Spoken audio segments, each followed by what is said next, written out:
Welcome to Santoshi Hindi tuition centre. ఈరోజు మనం 9th class స్పర్శ నుంచి తీసుకున్న కవిత గురించి చెప్పుకుందాము. కవిత పేరు ఏంటంటే గీత్ అగీత్. గీత్ అగీత్ కౌన్ సుందర్ హై. గీత్ అంటే ఏదైతే మనం పాడి ఎక్స్ప్రెస్ చేస్తాం, బయటికి మనం చెప్పగలమో, సాంగ్ పాడి మన తల ఫీలింగ్స్ ఏవైతే చెప్పగలమో దట్ ఈస్ కాల్డ్ గీత్. అగీత్. అగీత్ అంటే మనము బయటికి చెప్పలేం, మనసులో దాన్ని ఊహించుకుంటాం. ఫీలింగ్ అదేదో మనసులో ఉంటుంది, బయటికి మన సాంగ్ రూపంలో చెప్పలేం. దట్ ఈస్ కాల్డ్ అగీత్. సో కౌన్ సుందర్ హై. కవి మనకు అడుగుతున్నారు ఏమని, గీత్ అగీత్ ఈ రెండిట్లో ఏంటి అందంగా ఉంటుంది, ఏది అందంగా ఉంటుందని మనల్ని అడుగుతున్నారు కవి. కవిత స్టార్ట్ చేసే ముందు ఫస్ట్ మనము కవి పరిచయం చదువుకుందాం. దానికన్నా ముందు ఏంటంటే, మీరు నా ఛానల్ ఇది ఫస్ట్ టైం చూస్తున్నారు అనుకుంటే మాత్రం నా ఛానల్ని సబ్స్క్రైబ్ చేసుకోండి. సబ్స్క్రైబ్ చేసుకుంటే ఇంకేం కాదు, నేను పెట్టిన ప్రతి వీడియో మీ వరకు రీచ్ అవుతుంది. So please subscribe my channel. కవి పరిచయంలోకి వెళ్ళిపోదాము. గీత్ అగీత్ యొక్క కవి ఎవరు? రామధారి సింగ్ దినకర్. रामधारी सिंह दिनकर का जन्म बिहार के मुंगेर जिले के सिमरिया गांव में 30 सितंबर 1908 को हुआ. రామధారి సింగ్ దినకర్ యొక్క బర్త్ ఎక్కడ?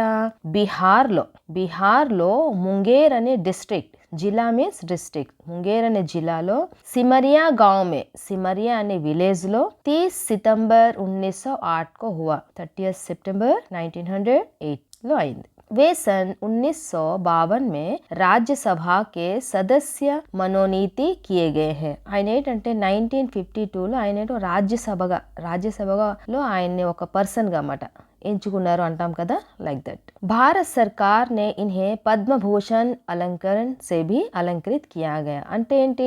భారత్ సర్కార్ అంటే గవర్నమెంట్, సర్కార్ మీన్స్ గవర్నమెంట్. ఎక్కడ గవర్నమెంట్? భారత్ సర్కార్ అంటే ఇండియా తల గవర్నమెంట్ ఈయన్ని పద్మభూషణ్ అనే అవార్డుతో ఈయన్ని సన్మానించారు అని అర్థం. దినకర్ జీ కో సంస్కృతి కే 4 అధ్యాయ పుస్తక్ పర్ సాహిత్య అకాడమీ పురస్కార్ మిలా. దినకర్ జీ ఏంటంటే సంస్కృతికి 4 అధ్యాయ్ అనే బుక్ ఏదైతే ఈయన రాశారో దాని గురించి ఆయనకి ఏంటంటే సాహిత్య అకాడమీ పురస్కార్తో సన్మానించారు. अपने काव्यकृति उर्वशी के लिए इन्हें ज्ञानपीठ पुरस्कार से सम्मानित किया गया. ఇంకా ఆయన రాసిన రచన ఊర్వశి, దాని గురించి ఆయనకి ఏంటి, ఏ పురస్కారం ఇచ్చారు?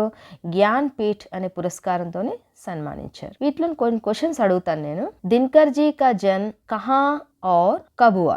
दिनकर जी का जन्म बिहार के मुंगेर जिले के सिमरिया गांव में 30 सितंबर 1908 को हुआ.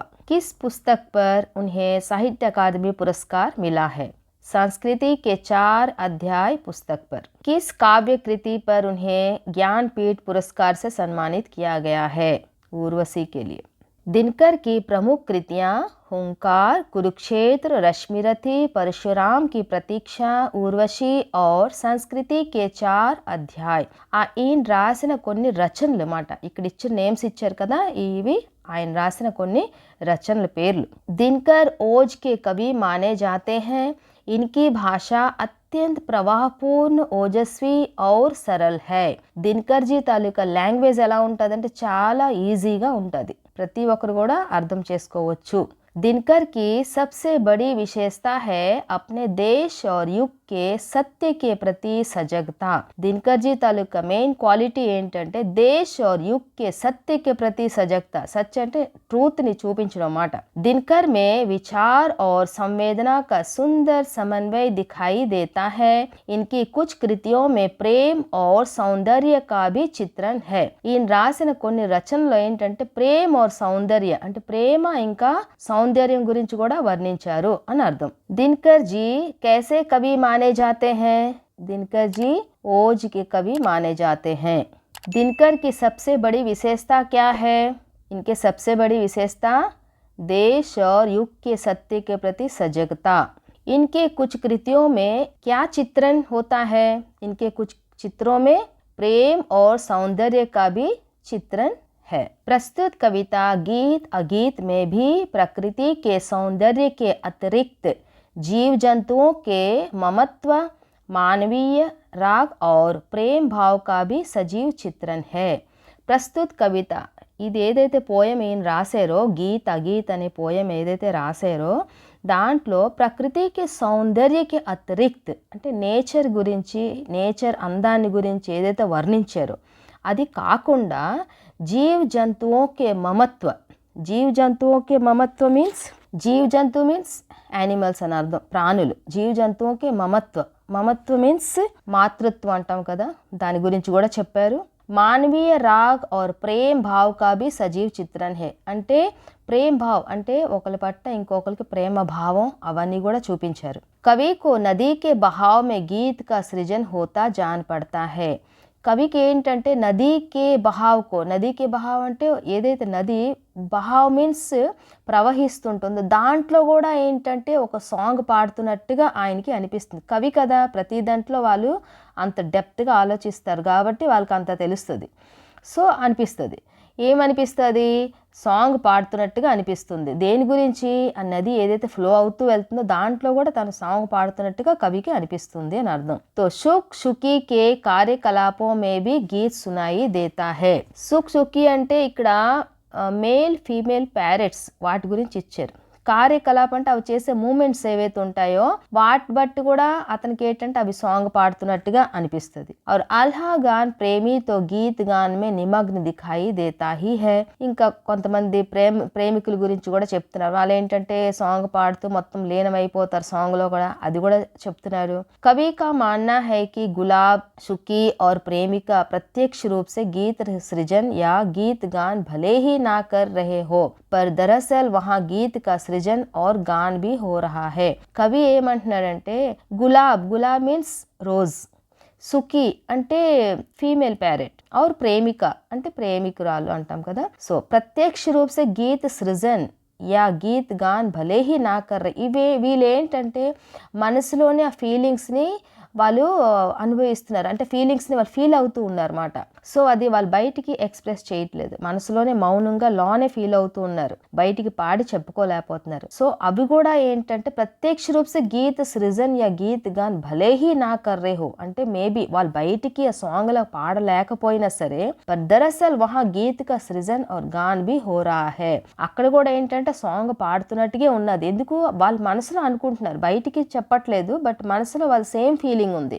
సో అది కూడా సాంగ్ పాడుతున్నట్టే కవి దృష్టిలో. కవికి दुविधा महज इतनी है कि उनका वह अगीत जो गाया नहीं जा रहा महज इसलिए अगीत है, सुंदर है या प्रेमी द्वारा सस्वर गाया जा रहा गीत. कवि ఏమంటున్నాడంటే उनका वह अगीत जो गाया नहीं जा रहा महज इसलिए अगीत है, అంటే ఏదైతే ఒక సాంగ్ మౌనంగా అది లోన మనసులోనే ఒకటి ఫీలింగ్ ఉంటుంది, అది బయటికి సాంగ్ రూపంలో బయటికి పాడలేకపోతున్నారు, బట్ మనసులో అయితే పాడుకుంటున్నారు, బయటికి పాడలేకపోతున్నారు. సో అది అందంగా ఉందా. యా ప్రేమి ద్వారా సస్వర్ గాయా జా రహా గీత్, ప్రేమి ద్వారా అది ప్రేమికుడి ద్వారా బయటికి ఏదైతే పబ్లిక్గా బయటికి పాడుతున్నారు కదా సాంగ్, మనకు అందరికీ తెలుస్తుంది కదా. సో అది అందంగా ఉందా అది అడుగుతున్నారు. అంటే లోన మనం ఫీల్ అవుతూ మనసులో అనుకుంటున్నాం అది బ్యూటిఫుల్లా, లేదా బయటికి ఎక్స్ప్రెస్ చేసి చెప్తున్నాం అది బ్యూటిఫుల్లా అని అడుగుతున్నారు కవి. కవికో నదీ కే బహావ్ మే క్యా పతా చల్ రహా హై. కవికో నదీ కే బహావ్ మే गीत का सृजन होता जान पड़ता है. किनके कार्यकलापों में गीत सुनाई देता है. सुख सुखी के कार्यकलापों में. ఇప్పుడు పోయంలోకి వెళ్ళిపోదాము. ఆల్రెడీ మనం చెప్పుకున్నాం కదా పోయం పేరు, కవిత పేరు ఏంటంటే గీత్ అగీత్. గీత్ అంటే ఏదైతే మన లోన ఫీలింగ్, మనసులో ఫీలింగ్ ఏదైతే ఉంటుందో అది బయటికి మనం ఎక్స్ప్రెస్ చేస్తామో దట్ ఈస్ కాల్డ్ గీత్. అగీత్ అంటే మన మనసులోనే మనం దాన్ని ఫీల్ అవుతూ ఉంటాం, అది బయటికి ఎక్స్ప్రెస్ చేయలేం, అంటే దానికి వర్డ్స్ ఇచ్చి అది బయటికి మనం పాడలేం, దట్ ఈస్ కాల్డ్ అగీత్. గీత్ అగీత్ కౌన్ సుందర్ హే. సో అందుకు మనకి కవి అడుగుతున్నారు గీత్ అగీత్ రెండిట్లో ఏది అందంగా ఉంది అని కవి అడుగుతున్నారు. గాకర్ గీత్ విరాకే తటిని వేగవతి బహती जाती है, दिल हल्का कर लेने को उपलों से कुछ कहती जाती है, तट पर एक गुलाब सोचता देते स्वर यदि मुझे विधाता, अपने पतझर के सपनों का मैं भी जग को गीत सुनाता, गा गा कर बह रही निर्झरी पाटल मूक खड़ा तट पर है, गीत अगीत कौन सुंदर है. గీత్ మీన్స్ సాంగ్. విరహ అంటే మనం ఎవరితోనే విడిపోయేటప్పుడు ఉంటాం కదా, దట్ ఈస్ కాల్డ్ విరహ, విడిపోవడం, ఎవరితోనే దూరం అవ్వడం. తటిని మీన్స్ నది. వేగవతి అంటే స్పీడ్ గతీసే చల్నేవాలి, అంటే స్పీడ్గా ప్రవహించేది అని అర్థం. బహనా మీన్స్ ప్రవహించడం. దిల్ మీన్స్ హార్ట్ మనసు.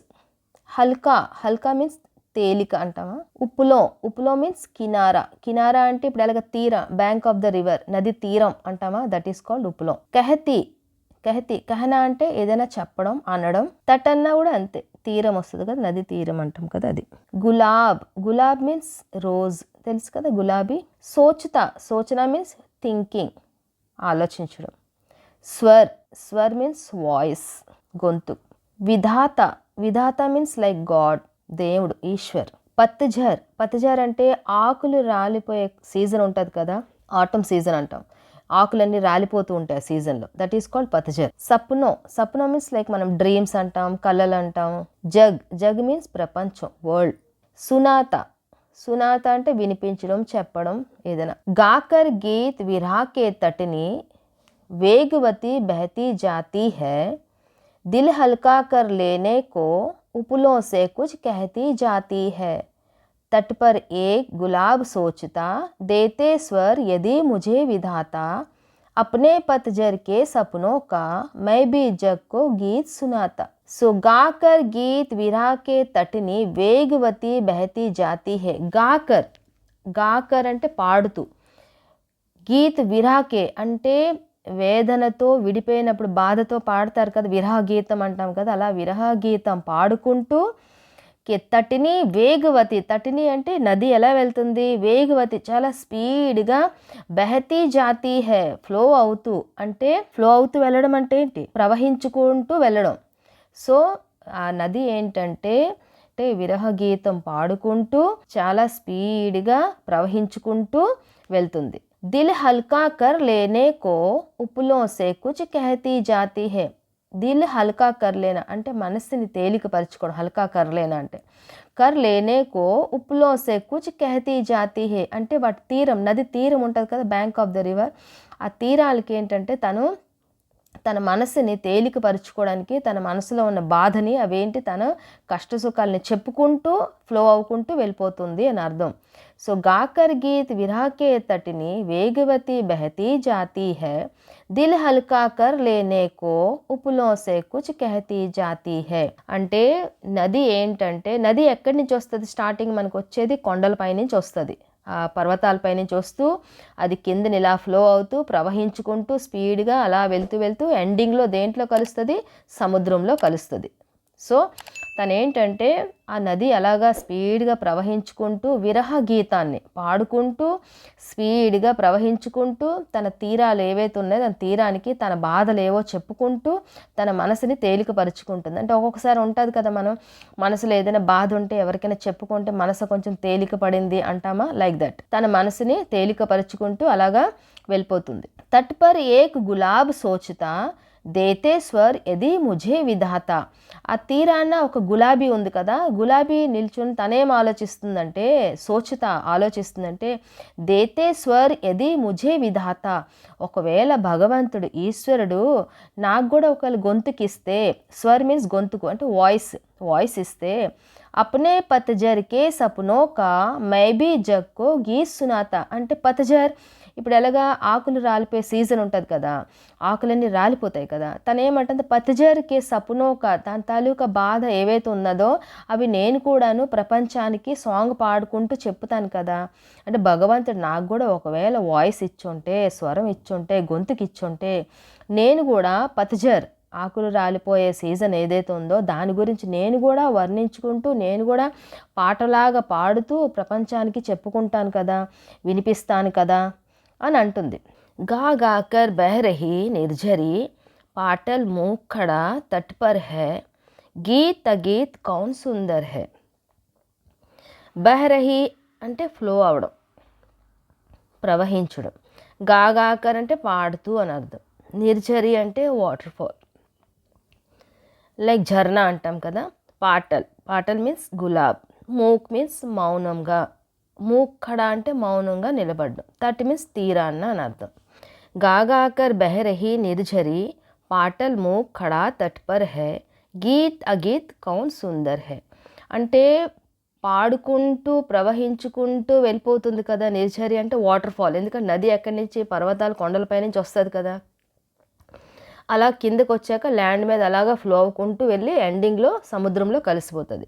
సో అదేమంటున్నారంటే పాడుకుంటూ నిర్జరి వాటర్ ఫాల్ పాడుకుంటూ ఏదైతే వెళ్ళిపోతూ ఉంది సాంగ్ పాడుకుంటూ, పాటల్ ము ఖడా తట్ పర్ హే, కానీ గులాబీ ఏంటంటే మౌనంగా తీరాన్న నిలబడి ఉన్నది. గీత్ అగీత్ కౌన్ సుందర్ హే, ఏదైతే పాడుకుంటూ వెళ్ళిపోతుంది కదా, సో అది అందంగా ఉందా, లేక మౌనంగా తీరాన్ని నిల్చొని అలాగా ఆలోచించుకుంటూ లోనే తన ఫీలింగ్స్ని అలాగా ఆలోచించుకుంటూ లోనే ఫీల్ అవుతూ అలా చూస్తూ ఉన్నది కదా, తన అందంగా ఉందా, ఏది అందంగా ఉంది అని కవి మనల్ని అడుగుతున్నారు. సో పార్ట్ 1 కంప్లీట్ అయిపోయింది. నెక్స్ట్ వీడియోలో పార్ట్ 2 పెడతాను. So please subscribe my channel.